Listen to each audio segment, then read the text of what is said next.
Gentile pubblico di O Bianco o Nero, ben ritrovati. Una lunga pausa ci ha tenuti divisi, ma è stata una pausa più che giustificata. La nuova proposta editoriale di quest'anno, targata 2016, si occuperà della Voce della Valle, un programma storico che ha tenuto compagnia per molti anni, non soltanto la popolazione della Valle del Brenta, ma un po' tutta la nazione. Ecco, intanto presentiamo cos'è la Valle del Brenta. Insomma, pensiamo soltanto a Monaco di Baviera, lungo una ciclopista fantasmagorica che dalla Baviera appunto congiunge la città più bella del mondo, che è Venezia, ma all'interno di questo canyon, che si può anche soprannominare la 66 italiana, insomma c'è veramente tanta storia, più di 1000 anni di storia, con tanti percorsi paesaggistici meravigliosi e un percorso museale senza precedenti. Tanti servizi raccoglieremo in questo anno per poter far vedere il valore del brand italiano, quel brand italiano di eccellenze che veramente contraddistingue tutto il mondo. Ma nella fattispecie la Valle del Brenta, una vera chicca per coloro che amano non soltanto le escursioni in bicicletta, ma soprattutto per coloro che amano, diciamo così, andare, inoltrarsi, addentrarsi in un canyon fantastico. Pensate, su una parte il massiccio del Grappa, dall'altra parte tutto quanto l'altopiano di Asiago.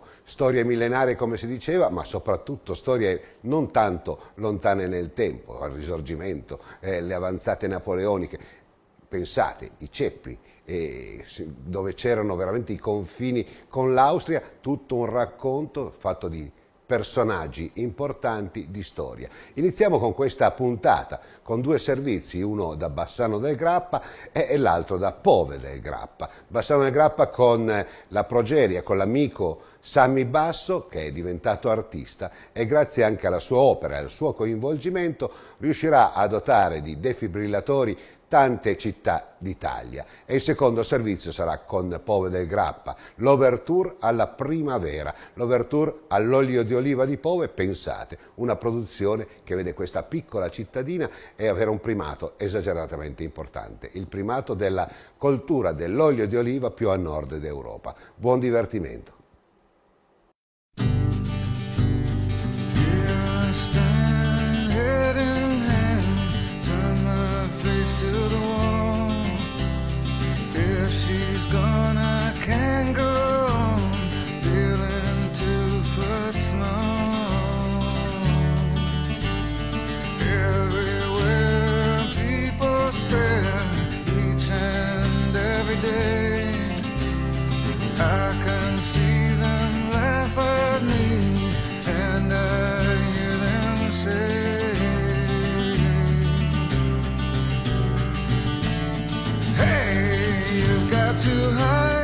Presso il Museo Civico di Bassano del Grappa è stata presentata l'iniziativa benefica Maschere d'Artista per la Vita, in collaborazione con l'antica società fagiolesca di Santià, con il patrocinio del comune di Bassano del Grappa e l'associazione italiana Progeria Sammy Basso.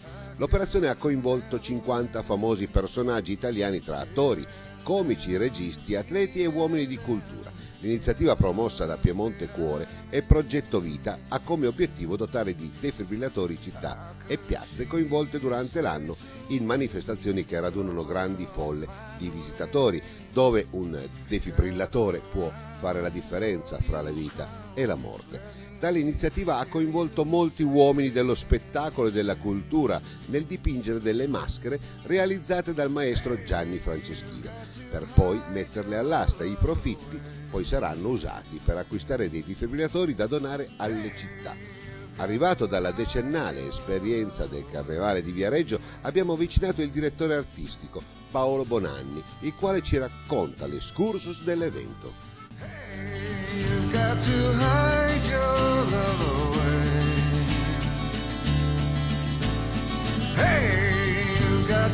Paolo Bonanni da Viareggio, Santià, due carnevali con una storia importante. Viareggio non è inutile neanche presentarlo.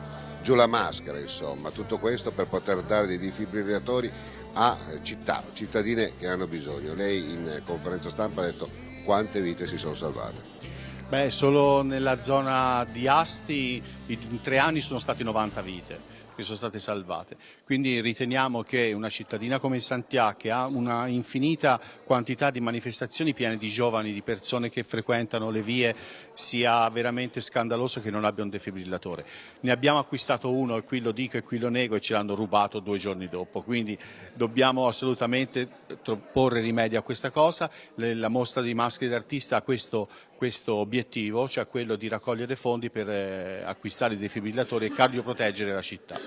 Diciamo che oggi chi fa ridere fa anche riflettere, e chi fa riflettere di solito si mette in mostra e mette la faccia, quella vera. Sì, è vero, cioè, tutti gli artisti hanno accettato veramente con grande entusiasmo di fare questo, di partecipare a questo progetto, e l'hanno fatto con uno slancio veramente incredibile. A volte le persone che sembrano irraggiungibili, poi in realtà quando ci si parla e quando si toccano degli argomenti seri, si dimostrano più disponibili di quello che si pensava, no? Io ho conosciuto delle persone che veramente, cioè io faccio un nome per tutti, per dire Eros Ramazzotti o Leonardo Piraccioni, sembrano dei nomi che siano quasi intoccabili, no? Ebbene, loro si sono messi a disposizione, sono andato io personalmente nelle loro case a ritirare, abbiamo parlato della città, abbiamo parlato dei problemi dei defibrillatori, abbiamo parlato del progetto, e si sono dimostrati veramente grandi personaggi di grande generosità, e di questo è stato soprattutto la cosa che ci ha meravigliato di più, perché pensavamo di trovare delle porte chiuse, no? Oppure no, io devo fare, devo lavorare, no? In realtà poi no. In realtà no, e questa è stata la cosa più affascinante del progetto.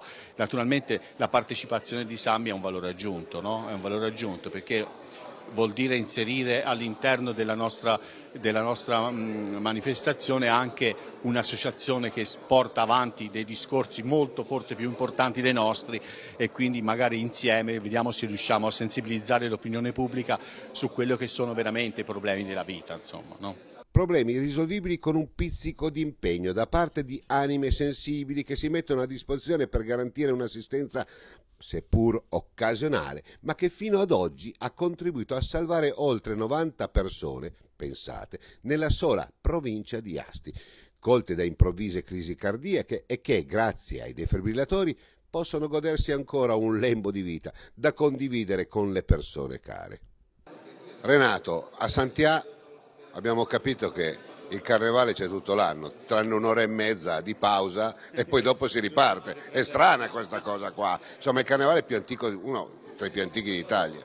Documentazione alla mano, sì, del Piemonte siamo sicuri. Abbiamo documenti che risalgono al 1328, che abbiamo ritrovato nelle varie curie, insomma con i vari passaggi.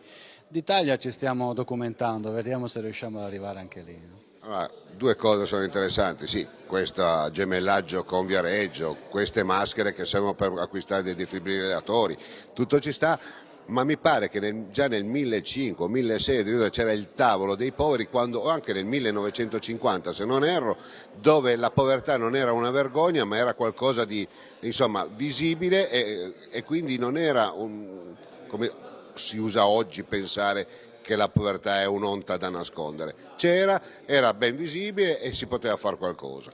Era un problema da risolvere, era una necessità a cui sopperire, quindi si cercava, come si è sempre cercato, i vari signorotti del paese avevano questa giornata in cui mandavano i propri diciamo gendarmi, quelli che erano nel castello, a raccogliere nelle campagne il cibo per poter avere una giornata almeno all'anno.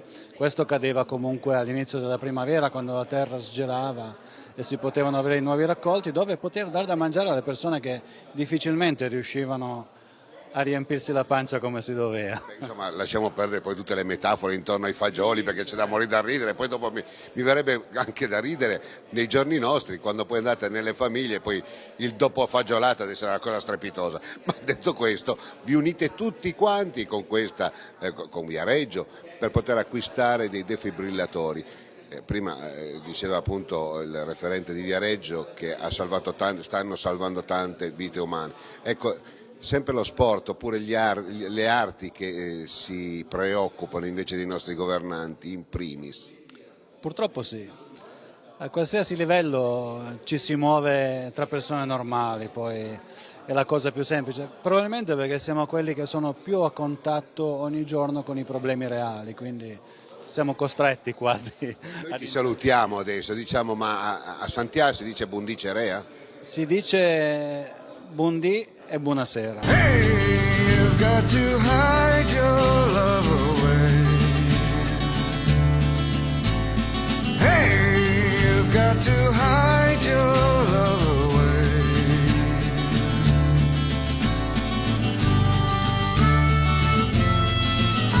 Noi della Voce condividiamo appieno l'impegno dell'assessore Oscar Mazzocchin, che ha voluto essere presente alla lodevole iniziativa patrocinando questo evento solidale. Come solidale è il suo assessorato, che spazia tra cultura e sport, binomio questo di importanza planetaria, per provare a risolvere il conflitto più potente della storia, l'incomprensione. Assessore, allora abbiamo parlato con quelli delle maschere, di solito chi fa ridere ci fa pensare di più. Ci possiamo raccontare tutte le storie che ci stanno raccontando, ma lo sport e la cultura e lo scacco matto a questo veramente oblio che stiamo vivendo, e quindi questa è una ulteriore occasione dove una città vuole prendere il comando, ma il comando giusto tra cultura e sport, per poter sensibilizzare la gente. Certo, penso non c'è un connubio migliore, nel senso che abbiamo parlato, spero mi scrivo la frase, la rappresentazione estetica della solidarietà, penso che non ci sia una sintesi migliore. Una città nella sua fase migliore, che è quella dell'aggregazione, lo star bene, lo sport e la cultura, sostanzialmente lo star bene. Ecco, questo star bene che è messo a disposizione per una lotta importante, perché non ci dimentichiamo che il fine è quello di essere a fianco a Sammy, la sua famiglia, allo sforzo enorme che stanno facendo per il loro benessere, ma penso che sia un benessere che è contaminante. Ecco, lo star bene loro sicuramente è anche lo star bene nostro, e per questo penso che la città deve impegnarsi assolutamente. Vi ringraziamo. Grazie a voi. How can I even try? I can never win. Here and then. Come non avvicinare i nostri microfoni Sammy Basso, ragazzo 19enne che ogni giorno lotta con la sindrome di Hutchinson-Gilford, detta progeria. Lui è l'emblema della vita ad ogni costo. La sua esistenza coraggiosa la mette a disposizione della sua associazione che si occupa di malattie cosiddette rare. Con coraggio e determinazione si occupa anche di altre iniziative come questa che vi stiamo raccontando. Lui non è più il ragazzo con problemi, lui è la soluzione e come tale è fratello dell'umanità. Hey, you've got to hide your love away. Sammy, allora, con te non è mai finito. Noi abbiamo iniziato La Voce della Valle proprio nel 2003 e pochi mesi dopo ti intervistammo, eri poco più che un ragazzino, un bambino. Da lì hai fatto tanti passi avanti e come tante volte succede il personaggio rimane rinchiuso nella propria storia. Mi vengono in mente anche tanti scalatori, tanti personaggi che nella loro vita fanno quello e sono identificati in quello. Tu invece hai fatto qualcosa di più, oltre ad aver fondato la tua associazione, sei diventato un personaggio. Oggi ti chiedono una opera per poter arricchire quell'opera grazie al personaggio. Sei uscito, scusami, tra virgolette, dalla tua malattia, stai diventando qualcosa di diverso.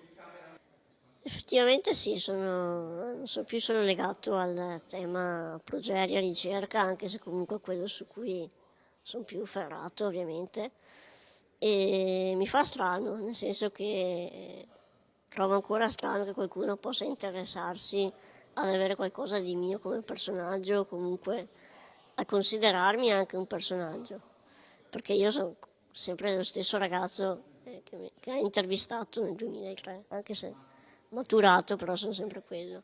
Però sono molto contento. Ma se detto personaggio si è se hai qualcosa da raccontare, perché se no poi alla fine fai la fine di tanti che possono fare anche qualche esperienza, possono diventare anche dei VIP in un momento, ma poi dopo se non hanno nulla da raccontare, cioè diventa difficile poter anche essere interessante. In questo progetto, la Progeria, lo so che è è il tuo scopo di tutta la tua vita.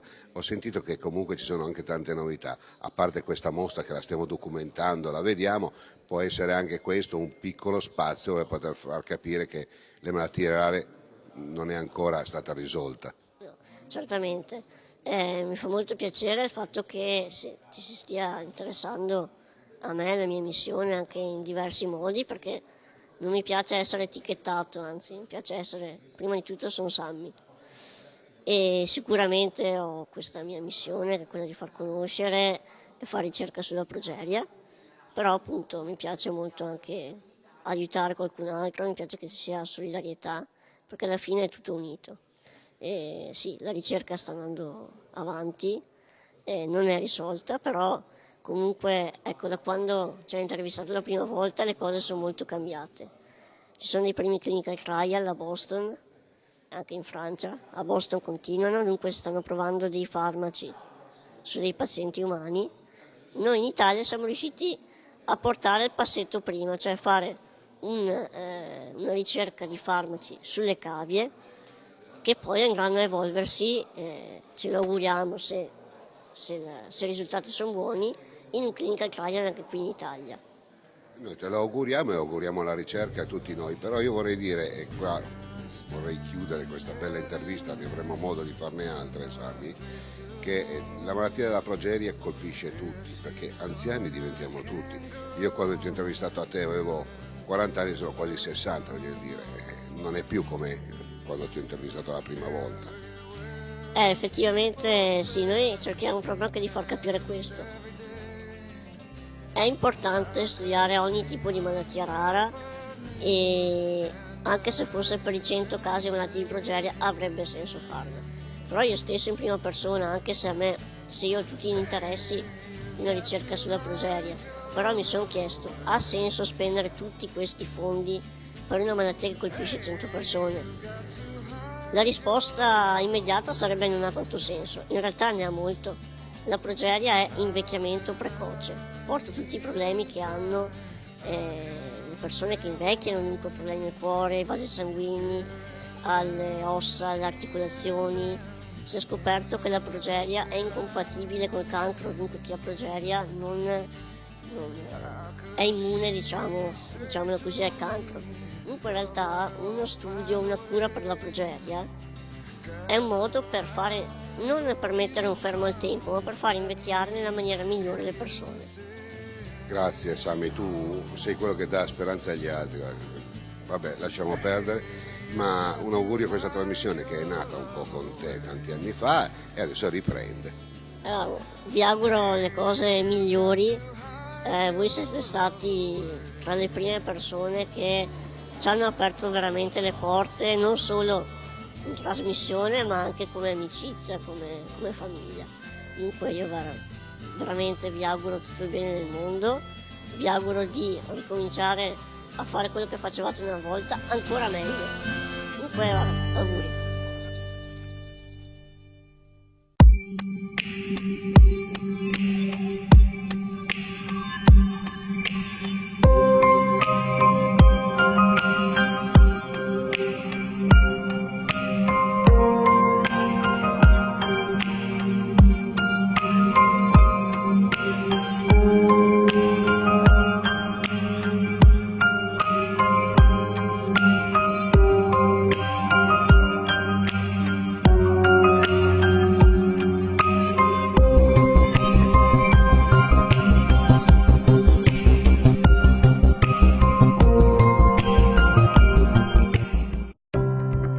L'hotel alla Corte è situato in un borgo ai piedi delle colline bassanesi, a 2 passi dallo storico Ponte degli Alpini. L'hotel alla Corte dispone di 32 camere di categoria superior, finemente arredate e attrezzate con i comfort più moderni, dotato di rete wifi, disponibile gratuitamente in tutta la struttura. I nostri ospiti troveranno un ambiente accogliente e ideale per buffet, cerimonie, banchetti, incontri aziendali e appuntamenti d'affari. Inoltre la struttura è fornita di ampio parcheggio custodito la notte. La nostra struttura vanta il servizio Bike Hotel per un noleggio e custodia biciclette, spazio per lavare lavaggio e officina. All'hotel La Corte sono annessi un ristorante e una pizzeria. Per gustare i nostri prodotti potrete scegliere diverse sistemazioni, fra cui una fresca terrazza estiva. Hotel La Corte.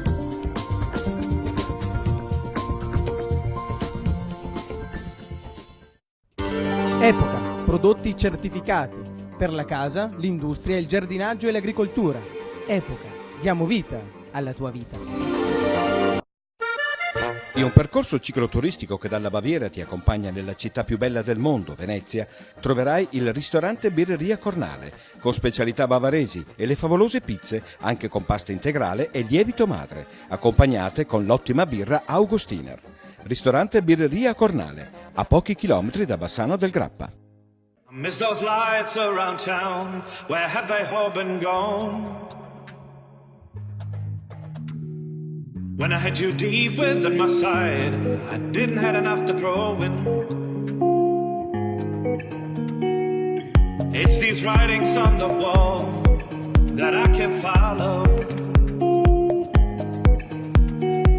I see the signs of the times, leaving me devoid and hollow. 35esima fiera Mercato dell'Olivo, la fiera primaverile che, di fatto, apre alla stagione vivaistica della Valle del Brenta.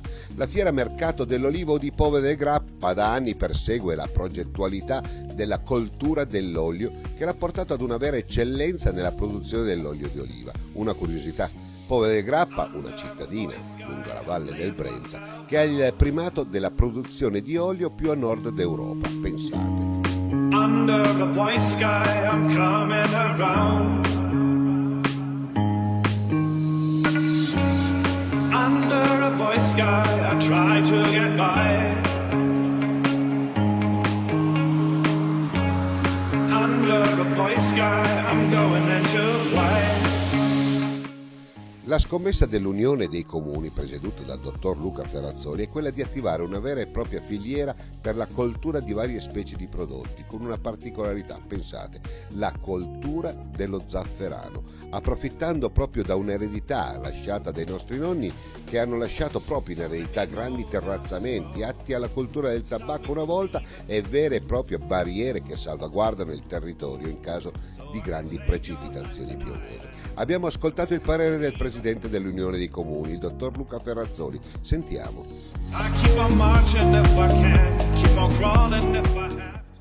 Bene Presidente, siamo qua con la voce della Valle. Ecco, la primavera nella Valle del Brenta si espone tutto quello che di bello può promettere tutta la Valle. Sì, tutto quello che di bello può produrre la Valle, possiamo dire, in particolare l'olio di Pove. Questa è la giornata dedicata in particolare all'oliva e a Pove, ma credo che si debba fare un discorso più ampio che noi come Unione Montana stiamo tentando di fare, che è quello di definire un distretto biologico in Val Brenta.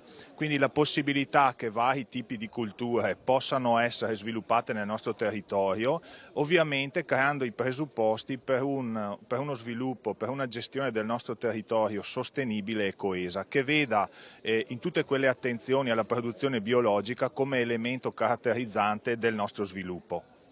Partiamo dai terrazzamenti di qualche centinaio di anni fa, hanno strappato alla montagna intere piantagioni per il tabacco. Ecco, se ce l'hanno fatta loro oggi con l'innovazione e anche con i buoni propositi si possono anche aprire altri tipi di mercato. Sì, assolutamente. E poi, come ben sottolinea lei, l'aspetto idrogeologico è fondamentale, perché tutte quelle costruzioni ci hanno salvato in passato da eventi franosi che invece adesso si verificano. Sono già state fatte attività importanti con l'osservatorio del paesaggio, in particolare con l'attività di adotta un terrazzamento, quindi è stata fatta manutenzione importante di quei terrazzamenti, ma questo ovviamente non basta. Noi non possiamo spendere risorse pubbliche per fare semplicemente delle manutenzioni, dobbiamo creare dei volani, delle occasioni virtuose per cui l'imprenditore, l'agricolo in questo caso, possa sviluppare il nostro territorio, quindi dobbiamo fare impresa sui terrazzamenti. Lo possiamo fare con i piccoli frutti, con lo zafferano e quant'altro. Poi lo zafferano mi piacerà poi aprire una pagina, ma lo faremo in tutto quest'anno. Lei ha detto una cosa secondo me sostanzialmente importante, che è quella del dissesto idrogeologico. In Italia 2 gocce e quindi frane eccetera. In Liguria, che è un pressappoco come questo, i terrazzamenti sono stati disillusi, abbandonati o addirittura ci hanno creato delle case sopra. Ecco, noi da queste parti non è successo e da queste parti si può dire che non è mai successo nulla ancora di grave. No, non è ancora successo nulla di grave, però gli eventi degli ultimi anni hanno resa manifesta questa minaccia, quindi noi non possiamo sottovalutare la forza dell'acqua, anche perché i terrazzamenti e il loro abbandono si abbina con l'abbandono della montagna e qui i terreni non coltivati in montagna hanno creato delle situazioni di impermeabilizzazione che fanno aumentare sensibilmente la velocità dell'acqua che poi si scatena verso valle. Quindi qui va fatto un ragionamento complessivo che includa la montagna e che poi si realizzi più a valle in un'operazione che deve essere assolutamente sistemica. It's these writings on the wall that I can't follow. I see the signs of the times leaving me devoid and hollow. Una fiera che non ha strizzato l'occhio ad espositori diversi da quelli che stiamo raccontando, un rischio forse per gli organizzatori che hanno scelto la qualità piuttosto che la quantità, perdendo forse in presenze ma mantenendo intatta la coerenza delle eccellenze povesi. Under a void sky, I'm laying myself down. Under a void sky, I'm coming around. Sindaco Mocellin, sindaco di Povo del Grappa, iniziamo con la primavera, con questa fiera che in pratica apre le porte alla stagione buona della Valle del Brenta. Avete optato per essere molto rigorosi, qua gli espositori parlano soltanto di floricoltura, di olio di oliva, di olivi e soprattutto di prodotti anche agroalimentari. Questo credo che sia una scommessa che forse paga poco in termini di audience, ma paga molto in termini anche di autenticità e soprattutto per il proprio prodotto. Sì, Pove si caratterizza per la pianta dell'olivo e in 35 anni di questa fiera non abbiamo mai voluto uscire dal tema. Domenica delle Palme, fiera dedicata ai prodotti relativi alla pianta, quindi vedete dalle olive, dal frutto, dagli oli, poi una fiera dei giardini, la primavera porta al verde, quindi l'apertura soltanto a piante e fiori.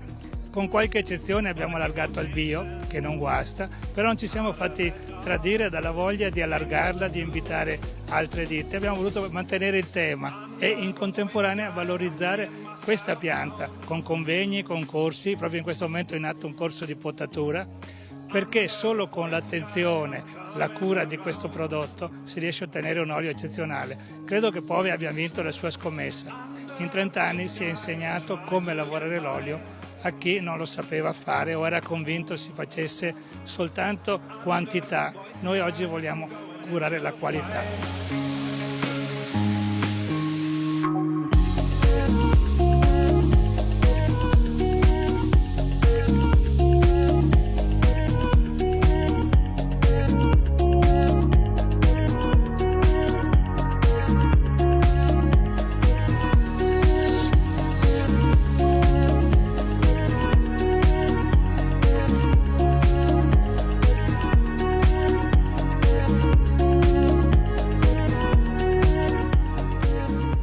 Tema assai sentito da tutti noi è la salubrità dei prodotti che andiamo ad acquistare, preoccupazioni legittime sulle quali dobbiamo fare molta attenzione. Certo che poco possiamo fare contro i contraffattori o coloro che se ne fregano delle regole di mercato, però possiamo salvaguardare la nostra salute facendo attenzione alle etichette che ci sono su tutti gli articoli che andiamo ad acquistare, soprattutto gli articoli Made in Italy. La provenienza del prodotto, se ha coloranti oppure con quali conservanti sono stati confezionati ed ancora dove sono esposti. Se sono prodotti fotosensibili come l'olio bisogna premurarsi se la confezione è ben protetta dalla luce. Non vi chiediamo di essere dei biologi, ma di avere piccole accortezze e soprattutto diffidate dai prezzi troppo bassi. Nella maggior parte dei casi sono prodotti scadenti. Un'altra cosa possiamo farla, chiediamo ai nostri amministratori regionali e nazionali che ci rappresentano di lavorare per il bene e la salute di noi cittadini. Nicola Finco, consigliere regionale, a lei ha parlato di salvaguardia del prodotto. una provocazione, se si beccano questi dovrebbero andare in galera per tentato omicidio contro la salute, sarebbe molto più semplice. Certamente, soprattutto a seguito anche delle normative europee che si stanno portando avanti e che vanno a penalizzare i nostri produttori e soprattutto i nostri prodotti locali. Quello che stiamo facendo come Regione è l'istituzione di un osservatorio contro le agromafie, quindi per un monitoraggio, un controllo, ma anche tutta una serie di politiche di prevenzione contro questi sistemi, con la collaborazione del Corpo Forestale dello Stato, dei NAS, della Guardia di Finanza, ma oltretutto andremo ad istituire il consorzio di qualità verificata, cioè tutti quei prodotti locali realizzati in Veneto secondo delle procedure che vanno a rispettare la salubrità del prodotto, ma anche le aziende stesse che li producono. Qui a poi abbiamo assistito a degli espositori e non hanno stretto l'occhio alle bancarelle solite che si vedono per rendere più affascinante anche il momento, con borsetti, chincaglierie eccetera. Sono stati molto rigorosi. Ecco, credo che questo sia un passo importante per chi vuole riappropriarsi comunque della propria storia, della propria etnia. Certamente questa è una manifestazione di qualità e non di quantità. La qualità noi la dobbiamo guardare ogni giorno sui prodotti che acquistiamo, e anche queste fiere sono fiere che vanno proprio nell'indirizzare i consumatori ad acquistare sempre più i prodotti realizzati all'interno di questa terra, perché garantiamo del reddito alle nostre famiglie, ma soprattutto siamo sicuri di mangiare dei prodotti buoni che ci fanno solo che bene.